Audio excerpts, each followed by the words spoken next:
Hey, Jenny, welcome. How are you today? I'm good. How are you doing, Rick? I'm doing great.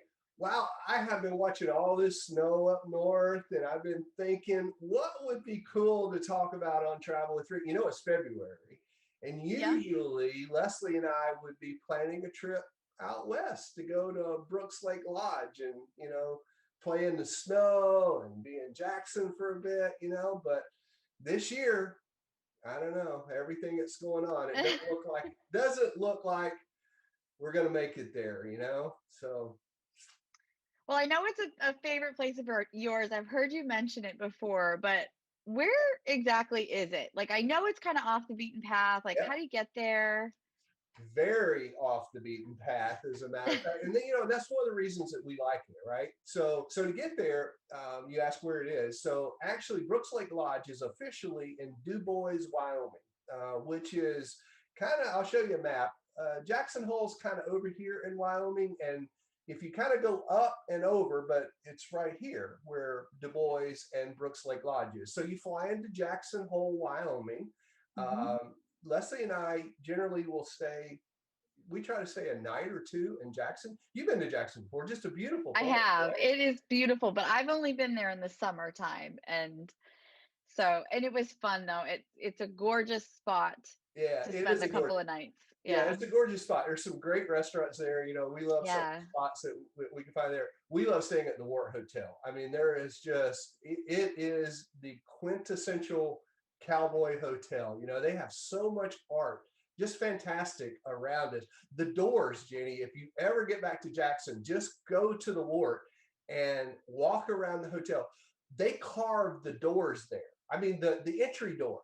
I Yeah, mean, yeah, yeah. like the suites will have a carving of a cowboy and a horse and a branding, and we may have some other mountain scene. Cool. We I'll fly, have to check that out. yeah, it's awesome. So we fly into Jackson, and then, like I say, we'll spend a night or two, kind of get used to the altitude, the elevation, being from Florida. And Hmm. then typically the next morning they'll come down from the lodge. It's about an hour and a half, 2 hour drive up there. So they'll pick us up, drive us up to kind of where the lodge is, where their road starts. So it's Gotcha. a beautiful highway that, and you're seeing the Tetons as you're driving along, and you're seeing all the mountains, as you get up into the pinnacles, because that's the beautiful mountain range that kind of sets the background for for Brooks Lake Lodge, is the Pinnacle Mountains, and then Brooks Mountain Okay. over on the other side. So you get to the road that goes up to the lodge, right? It's about a 5.5 mile road that, once you get there, you park the Suburban or whatever they pick you up at the airport in, and you load all your gear and yourself into this snow coach thing. All right. So it's a converted van that has snowmobile tracks on the front and snowmobile tracks on the back. So it's a 4-wheel drive van that has snowmobile. There's basically just a big snowmobile. All right. Wow. So it takes about 25 minutes to go 5 miles up to the lodge, but it's the coolest 5 mile drive ever. Just awesome. And then, once you kind of, curve around through all of this 5 miles, and then there's one spot where the trees kind of open up, and then you can see the lodge kind of in a distance. You're like, yes, my 6 hour flight and my, 2 hour drive, and then my last 20 minutes up the mountain. Yeah, you're finally there. And then you And see then Brooks you're Lake there. Lodge, and you walk in, and it's just, That's awesome. So you mentioned, not a ton, it's remote. So what is there to do? woo. What kind of All activities right. would you do once you So get in the there? wintertime, yeah, in the wintertime, that's when we go. And it's snowmobiling. That's what it is. I mean, they have more snow than anybody. I think I read somewhere that Du Bois, that whole area right there around Togety Pass, that area is like the one of the premier, if not, I mean, to me, I can't imagine what would be better. So it is one of the premier snowmobiling destinations in the world. We have met friends there who come every year from Iceland to snow, and they're avid snowmobilers in Iceland. And when I say avid, I don't mean like, I mean like jumping and, but they come here for that kind of snowmobiling, just because it is that Wow. remote and that beautiful. So they're snowmobiling. There's ice fishing because the lake freezes. So Mhm. Leslie, that's one thing she does every year. They take an auger, drill a big hole down in the ice. If it's really cold or really windy, they'll set a tent up on the lake. But usually it's okay just to be out. We wear our snowmobile gear, and and you're just kind of out on the lake. But you fish down in this hole and you catch the most wonderful brown trout, speckled trout, and you can take them up to the lodge. We've actually, caught a few trout. They'll cook them for your appetizer for dinner, which is great. They'll do that? They'll cook them for you? Absolutely, Whitney loves That's doing that kind of awesome. stuff. Or, it's just awesome. Well, so you mentioned the food. How is the food? I mean, I'm imagining it's good, right? Oh my. That okay. So in the wintertime, we go for the snowmobiling, we go for the relaxation without a phone and a TV, and we go for the food. The food is amazing, absolutely amazing. Uh, Executive chef, sous chef, and even a pastry chef on staff, 9,200 feet above sea level, up in the Shoshone National Forest, near the Continental Divide, near Yellowstone Park, a lodge with 40 guests, and they have a world-class chef there, Oh, along with a wow. pastry chef. It's just amazing. They cook up a lot of wild game, bison, elk, deer, just all kinds of things like that. Wonderful salmon, trout that they'll bring in. So the way they do their menu. So when you stay at the lodge, it's not an all inclusive the way we in travel kind of think of all inclusives.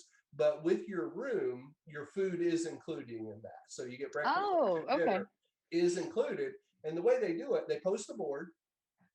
Breakfasts are pretty much most of the time they're going to be buffet. Depends on how many guests are in. They're going to set out, a big snowmobilers carb heavy breakfast. Good stuff. So you can prepare. Plus for their staff, because they're out working in all the snow and everything too. So Mhm. you're really kind of looking at a buffet breakfast. Lunch is a la carte off a menu, but then the dinners. This is the thing you look forward to when you come back from snowmobiling. There'll be a board posted in the lobby, and the chef will put what that night's selections are. So you don't get a menu like we think in a restaurant. Basically, there are three choices for dinner. So you'll have a meat, a fish, and then a vegetarian choice, right? And so you'll have elk and you'll have trout, and then you might have something with tofu in it. I don't know what I don't know what vegan people eat. I kind of like, it's usually like, okay, am I going to get the scallops or the tenderloin, Yeah. Yeah. but yeah, world class. I mean, we've been there. I think I told you the story another time about one Christmas dinner there. We went once for Christmas, Yes.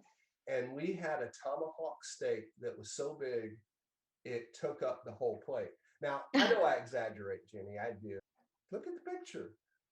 The steak hung off the plate. The actual Oh my tomahawk god. bone continued on for a few inches off the plate. That's how big this thing was. I ate maybe a quarter of it. I'm a big guy. I love steak.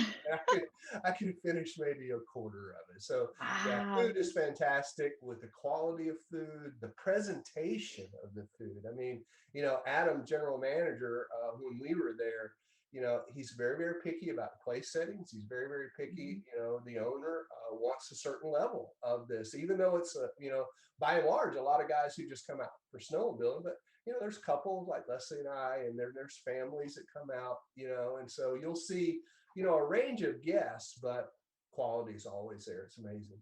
That's awesome. So, something I've been wanting to ask you about the snow because I'm from New England and Yep. I'm very used to getting up to a foot of snow at a time.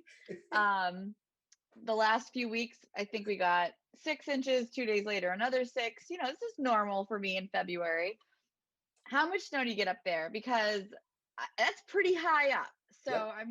I'm thinking it's Yeah, a lot. they get a lot of snow. So, I mean, that's kind of the thing. We always, when we have trips planned there, we'll start checking in with them in October, November. Leslie stalks the Brooks Lake webcam. She will follow the webcam just to see how much snow they have, and it's going to vary from year to year. We've been there for years when in years where, we got a little bit of snow at the beginning, you're always looking. One of the coolest things Leslie enjoys is when we go out in the morning on a snowmobile ride and it's actually snowing. It's Yeah, really of cool course. riding through the snow, particularly when you're the first one out in the morning and the trails have just been groomed. They groom trails at night. So they have trail grooming is a thing I didn't really understand the first time we came out, but they have this big machine. It's kind of like a plow, and they go over because as a snowmobile all day through these trails and stuff, they put ruts in them and they get all kind of gnarly and messed up because we're pretty wild on the trails. So the groomer will come in at night. He actually runs at night over the trails and smooths them all out. So in the morning, if you're the first one out of the lodge, you get this like freshly plowed to go snow. And I don't mean plowed down to the road. I just mean Like all smoothed the out. smoothed out. Yeah. So we've been there years when we've got a little bit of snow, a couple of feet during the week we were there. One year, the year we got stranded there and couldn't get home because the roads closed. Remember I mentioned Moran Junction and Antelope Flats? If Yes. there's too much wind across Antelope Flats and snow, the conditions will get too bad. They just close down the state highway. They can't clear. When you go to Brooks and you're driving up from the airport, you will see snowplows. You will see probably a few snowplows running while you're driving. They just drive around all the time, plowing the roads in Wyoming. That's what they do. And so, when it gets too bad across Antelope Flats, they just stop. And they actually have a gate. Sounds crazy. They No. actually have a gate that they will close and lock the highway and put out their travel advisories. So I think that year, to answer your question, I remember Adam telling me that it snowed, I think, 6 to 7 feet a day, every day we were there. I mean, we just watched it.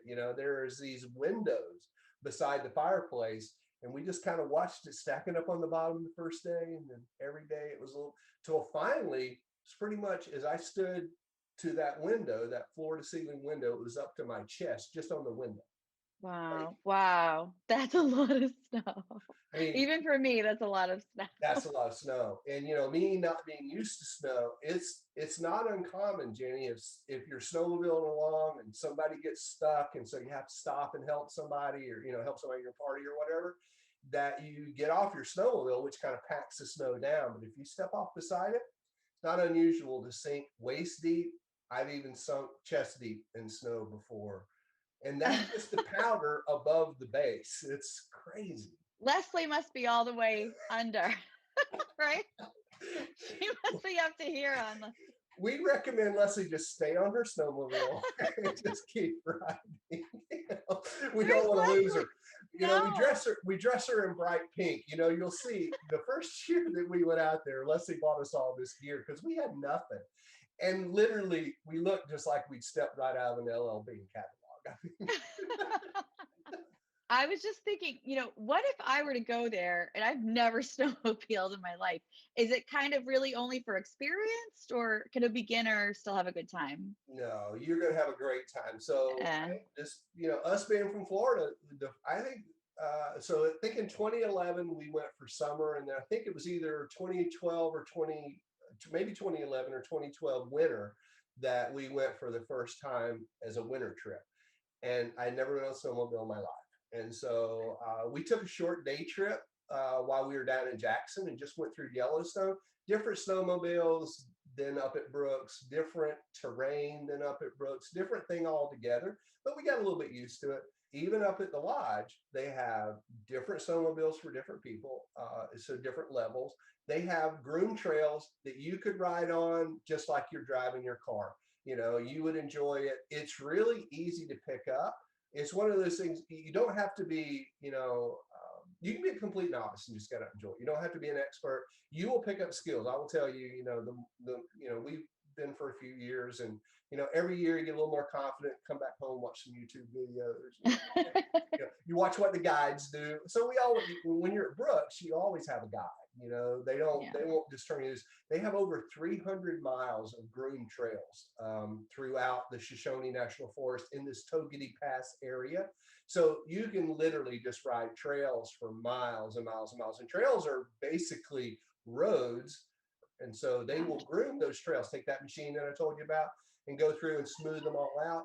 So you can go through the most wonderful just terrain and countryside and just seeing all the mountains and trees. And lots of times you can see the Tetons in the distance, and you see the different pinnacles or Brooks Mountain Range, that you'll see there. So just lots of things that you can enjoy as a novice. And then the more comfortable you get, the guides will kind of see how you're doing too. And that's a great thing about having a snowmobile guide, because they want you to have fun. They're going to, kind of, tutor you and kind of bring you along a little bit. So it's really cool. The guys are That's great. awesome. What's going on at Must Love Travel Chat? I know you come over here and help me so much with my videos. What are you working on for some of your videos? Yeah. So last week we had a great video with our representative Joanne from Royal Caribbean. She took us on a tour of Perfect Day at Coco Cay. That was super cool. If you haven't checked that one out yet. This week, I'm going to chat with one of our travel advisors, Brooke, because she recently got back from St. Lucia and visited a couple of sandals resorts out there. So we're going to talk a little bit about that. We've got some awesome private island tours that Carnival Cruise Lines owns, that our representative Kirsten will be taking us on some very interactive tours of those islands and cruise resorts. So we've got a lot of fun stuff coming up. That's awesome. I can't wait to see it. I can't wait to get cruising again. And I can't wait to hear about sandals. Leslie and I've been to Yeah. Sandals. Yeah, we've been to Sandals a few times. Maybe well, I don't know. Maybe we should. Maybe I'll ask you a few questions. Yeah, Yeah. maybe we should talk about one of our Sandals trips. Yeah. Oh yeah. As much as I dream of Brooks, I'm kind of dreaming of Jamaica right now too. I bet there's a lot of people up north that are dreaming about Jamaica right That's now. me. Well, Jenny, thanks a lot. It was great sharing with you about one of our Always. definitely Leslie's happy place. It's one of our favorite happy. There's two places you can always get me to talk about. Three really. Brooks Lake Lodge, Key West, and Jamaica. I just, that's it. I would have guessed all three of those. I Awesome. really, you should tested me. And that's another one. We haven't done a Key West episode in a while. We've got to talk about that. We took a seaplane out to in the Dry Tortugas. That was a cool thing. And there are just so many wonderful restaurants. We could just do a restaurant episode on Key West. You took me a couple of years ago. We were on an agency cruise and we stopped there, and you took me to one of your favorite restaurants, Blue Haven. Was that the name? Blue Heaven. Yep. One of the best breakfasts. Thanks. Eggs Benedict were incredible. Bloody Marys, we had a blast. I love Key West, so let's talk about that. We're gonna have to do that. We're gonna have to turn everybody on to Blue Heaven, but yeah, don't go there. Just know that it was good for us. It won't be good when you go there. We're gonna keep it all to ourselves, right? Just for us. Well, Jenny, thanks a lot. I really appreciate you being here. My pleasure. Thanks everybody for watching. I appreciate you being here. And remember, be well, travel safe, and we'll see you soon right back here on another episode of Travel with Rick. So long. Bye.